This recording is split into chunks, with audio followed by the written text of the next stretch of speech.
everyone, and welcome to another edition of Connect with Rosemary. I am very happy and pleased today to have my guest here. Our topic is Stop Domestic Violence, and I want to introduce our guest. I have Miranda Blazek, who is the Adams County Assistant District Attorney. I have Wade Lauer, Chief County Detective at the Adams County District Attorney's Office. And I also have Terry Hamrick, who is the CEO and President of Survivors. Welcome to you all. Thank you for coming and be here with me. So let's start. And I want you guys to introduce yourself and say, tell me a little bit about what do you do. Terry. I'm Terry Hamrick. I'm the President and CEO of Survivors. We are an organization that serves those that are impacted by domestic violence, sexual assault, and human trafficking. I've been at Survivors for about 11 years and in victim services nearly 30. I'm Miranda Blazek. I'm an Assistant District Attorney in Adams County, Pennsylvania. We serve Gettysburg and its surrounding areas in Adams County. Prior to that, I did work in York County as an Assistant District Attorney here as well. In Adams County, I am tasked with prosecuting our crimes of domestic violence. And Wade? I'm Wade Lauer. I'm the Chief County Detective in Adams County. I work for the District Attorney's Office. I'm also the co-chair of the Domestic Violence Task Force. All of us are a part of that, including Rosemary. And we have many varied agencies which participate in that with the goal of reducing domestic violence. Thank you. Thank you all for being here. So let's start with this topic that is very intense and is very, very well needed. Can you guys tell me what is domestic violence for those who doesn't know? Domestic violence is any type of crime of violence involving people who have qualifying relationships. So the plain and simple way to define that would be people who are related by blood or marriage or similarly situated relationships. If they commit a crime of violence against one another, that would be a crime of domestic violence. Okay. So there's anything else that you want to add? Yeah. Domestic violence is a series of behaviors that someone chooses to use to exert power and control over someone that they should care for or, be nice to, and they're attempting to control that person. So there's also, Miranda very articulately explained the legal side of it. And then the folks that come to us sometimes ask, is this domestic violence? Because I don't know if it rises to a certain level. Unfortunately, folks have a mental picture of what domestic violence looks like, and it's so much more than that. Yeah. And Wade, do you want to add something? Well, it's especially important that we have this opportunity today because one of the groups that we feel may be underserved is the Latino community, and we've been making efforts to expand and reach that group to provide a message to them so that they can get the service and the assistance they need to help us to battle this concern. Yeah, thank you. So we have this open discussion here about domestic violence. The next question is, what are the steps that a victim must take? Can we start with you, Terry? I think realizing that they're not at fault and that no one has should have the right to treat them that way. And a lot of times folks will reach out and through Survivors or through Access York or any of the organizations that are local for domestic violence, folks can call in and ask questions and just really talk to someone that is experienced with working with folks that have experienced domestic violence. But you can't get help in spite of someone. The person has to be ready to seek help. And, there's a lot of us that are in these services, whether it's, law enforcement, whether it's prosecution, whether it's victim services, we're poised to help. What agree. What can you say? Well, I think maybe If I might, Okay. Yeah. Yeah. it often starts with a call to 911. Okay. Which would then lead to a response by a police officer, often a uniformed police officer, who would respond to the scene and begin his investigation. That investigation would include talking to the various parties that are involved in this, not to mention other persons who might in fact be there. some decisions have to be made along the lines as far as whether or not arrest is in fact appropriate in the case. That decision might be made by the officer depending upon the circumstances. And essentially the probable cause would be something along the lines that, did someone say they were abused? Is there physical evidence to support that belief? And in cases such as that, we very much support going forward with prosecution. It also, the investigative process might include asking the victim to go to the hospital to be examined. It's very important to support the injuries that occur in things such as this. It's important to have photographs. We might actually ask the person to do a recorded statement or a written statement, something along those lines, because it's important to document these kinds of things, should it in fact be something that would go to court. And as far as the hospital is concerned, they have persons who are very specifically trained in dealing with victims of domestic violence, and they know the proper procedures to take to make sure that the evidence is collected. And then from that point, I just want to stress how important it is to know that the police are responding to the situation they've been called to help. And they really truly want to help. Maybe they, if there's any kind of language barrier or difficulty understanding what's going on, please know that they really are there with good intentions and trying to help. So cooperating with going to get medical treatment or giving a statement about what happened is very important from a victim's standpoint, especially when it comes to me as a prosecutor. Sometimes I'm told by victims of these crimes that they didn't go to the hospital or seek medical treatment because they didn't have insurance, or they were concerned about how they were going to pay for the bills. And something that any victim of domestic violence needs to know is that those bills will be covered. There's a program in Pennsylvania where if you are a victim of a crime, those kind of bills will be covered. So you don't need to worry about that up front. You just need to know that you're going to get help, and that's what we're there to do. What are the problems that you see with the victims? With victims, the most common thing that I think happens is, obviously these are crimes involving people who know each other and love each other. And when somebody, that is supposed to care for you, does things to you, abuses you, that's just one part of that whole person.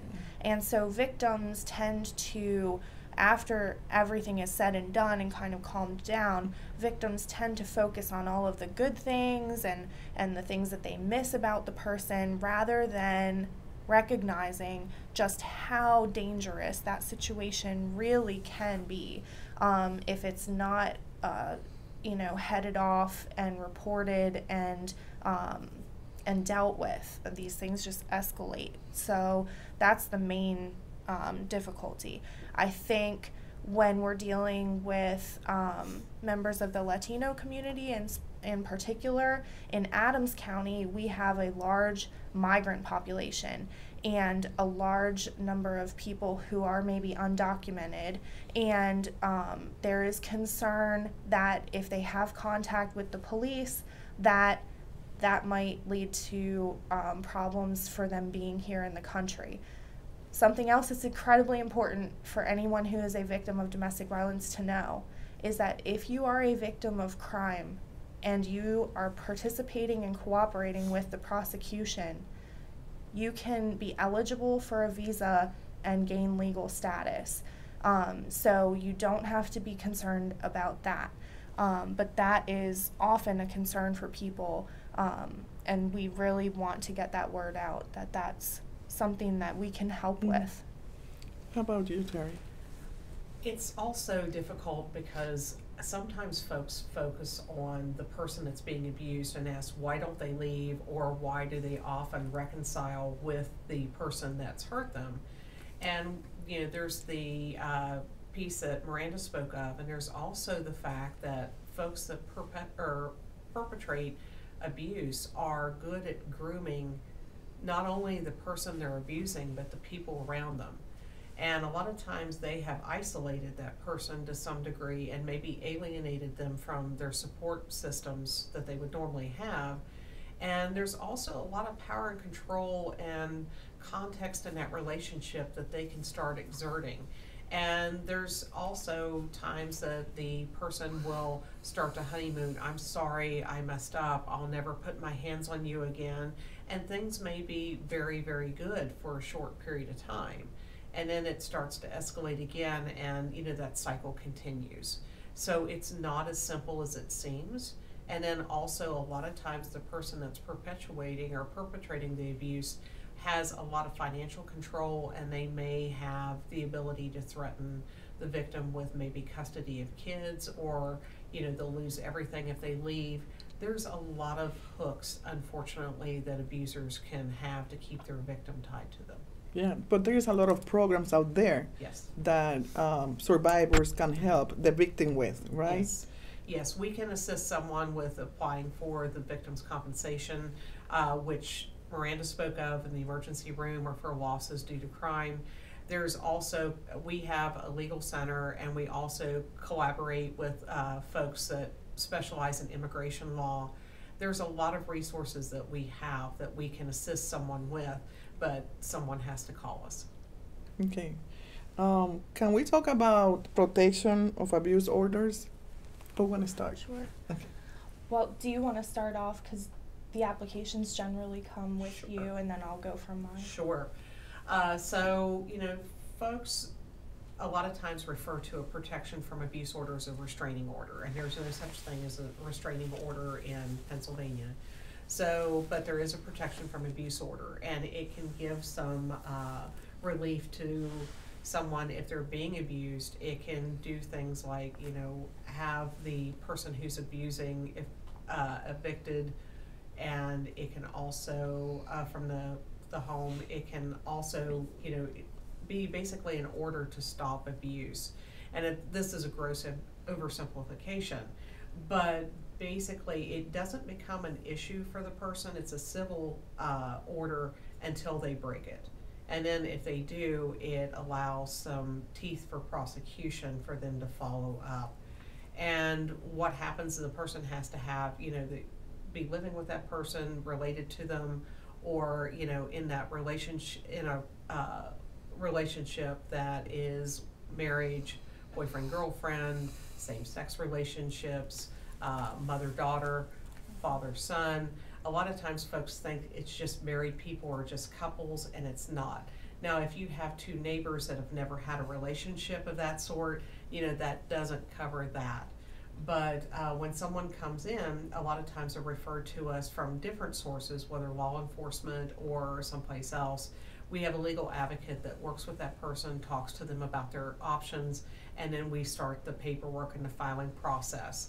The person they decide whether they want the protection from abuse order. We give them the options. We do not force someone to do it, but we talk to them about what protections it could potentially offer them, and then walk with them every step of the way.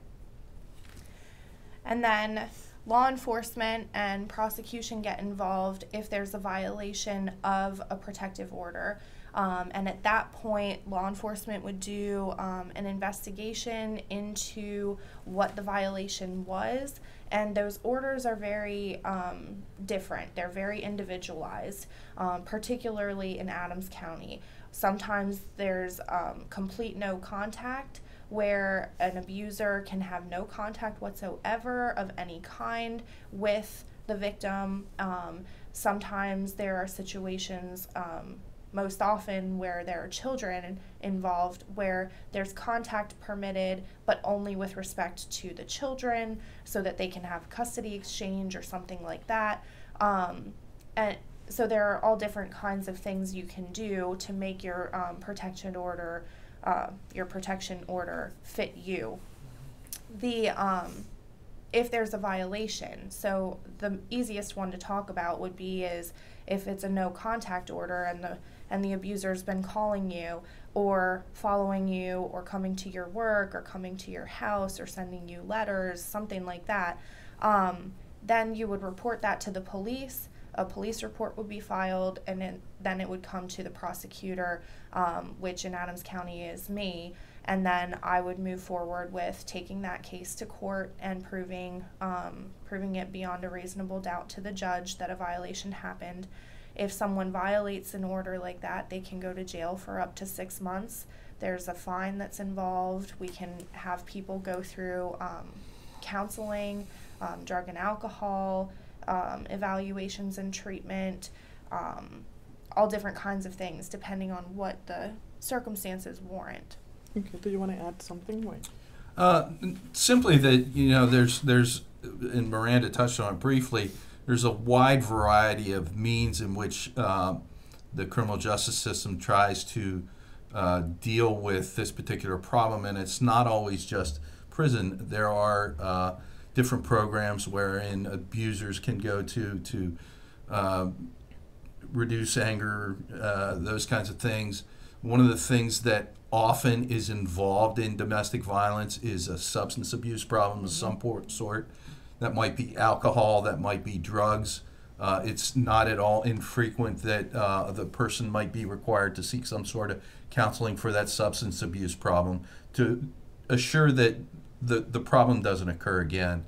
One of the things we really want to do is reduce the cycle of this constantly happening again and again. And I've been in law enforcement for a while, and one of the great concerns that I have is that children in a home can see this kind of thing occurring, assume sadly that it's acceptable, and then they, again, as adults, repeat that behavior.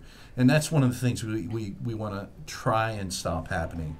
And we want to encourage victims to step forward to say, no, this is not acceptable.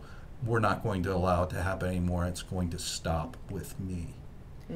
And if I can just add, too, that, sometimes just depending on what your cultural background is, certain behaviors in your home may be more acceptable to you than to other people, and I think that with, we are a melting pot here in the United States, and with our varied backgrounds, there are people who come from families where, there is a figure in the home who is the one who's in charge of everything, and then there are people who come from homes where there's very much a partnership and everybody's involved in all the daily carryings out of the household. If you come from a background that's where those kind of power and control things are more acceptable, they're part of the culture that you grew up in, it's hard sometimes to understand when a situation happens and law enforcement does somehow get involved, that the law here has developed to a point where we don't want this happening. It's just not acceptable. And so just trying to get everyone to understand that there are resources to make it stop, and also that even if you think that something might be acceptable, the law might say that it's not, if that makes sense.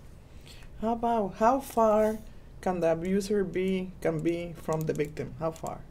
Let's say I am here and I see the abuser in a block from here.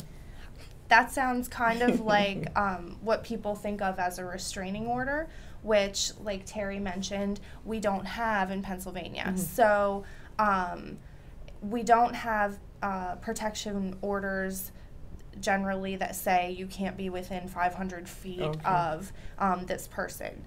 It's usually stated in a way of no contact whatsoever, or contact only through, your mom to talk about these children or something like that.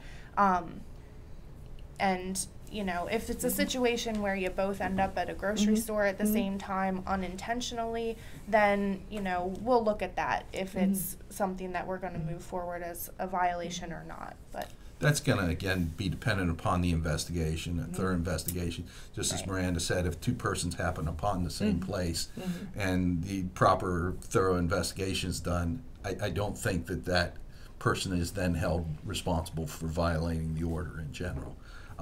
If, on the other hand, a person knows that someone works at a certain place or is going to be working in a certain location that particular day and specifically goes there, those are the kinds of things the investigation will reveal, and in turn, decision can be made as far as prosecution. Yeah. How about if the abuser has a gun? What happens? if the abuser has a gun and a protective order is issued, then they have to surrender that firearm to the sheriff's department. There's some other abilities to do that. They cannot keep their firearm. They have to surrender that within, is it 24 hours or 40? It's a very short time frame that they have to turn that over to another safekeeping party, usually the sheriff's department. Do you have anything to say about it? I don't really have anything to add. How about you, Terry? We know that if there's a gun in the home, there's a 5 times more likely for the victim to be killed. So guns increase lethality immensely. And of course, we're seeing nationwide the issue with some of the shooters that have had domestic violence issues in their past. So, you know, when there's guns involved, it becomes very dangerous for the victim and their children. Okay. There's any support groups in the area? I'll let Terry talk to that. There are. We have support groups that we offer through survivors. We have some that are community-based, and then we also provide support groups at the Adams County Prison and through the reentry program as well. And we have support groups that we're running at Gettysburg College for college students. And again, we're all from Adams County, so that's, we have information mostly about Adams County, but there are as well groups and resources in York County. Access York and the YWCA do have programs as well. If someone's looking for support groups, they can always go to pcadv.org. It's Pennsylvania Coalition Against Domestic Violence. You can scroll down by county, and it'll tell you the organization that's similar to, like, perhaps mine, that offers these, so you can find those resources very easily. Do you have a phone number? For PCADV, it is 717-545-6400. And the hotline for York County shelters is 800-262-8444. And that hotline appears on the websites for both Access York and the YWCA. And then do you want to give? Yes, and for survivors, our hotline, and it's staffed 24 hours a day, does not matter whether it's a holiday or what time at night, 717-334-9777. And Hanover is kind of an interesting location because it's right smack dab in the middle of Adams and York counties. There is a shelter and a domestic violence center there at Safe Home. That's also part of the Y. And the number for them is 717-632-0007. Okay. I have a question that I want to ask you before. How the protection orders are served? Once the judge enters an order and has determined that, you know, this victim does need protection, that order is given to the sheriff's department, and the sheriff goes out and finds the defendant or the abuser and serves that on them. On occasion, a local law enforcement jurisdiction may also get a copy of that order to serve on them. Just depends on who's available, but that is, attempts are made to serve that as soon as that goes into effect. Okay. So we will say that when they're served, they serve the person in person? Yes. Okay. Yes. And that order must be served in order for us to enforce it. So that order cannot be left in a door. or Right. anything. Correct. Correct. Okay. All right. Something like that happens, that's a no-no. Correct. Then if someone finds out that's happening, they need to contact the sheriff's department. Well, we're getting close to the time to leave. There's any closing statements that you want to say? There's anything you want to add? This is the time.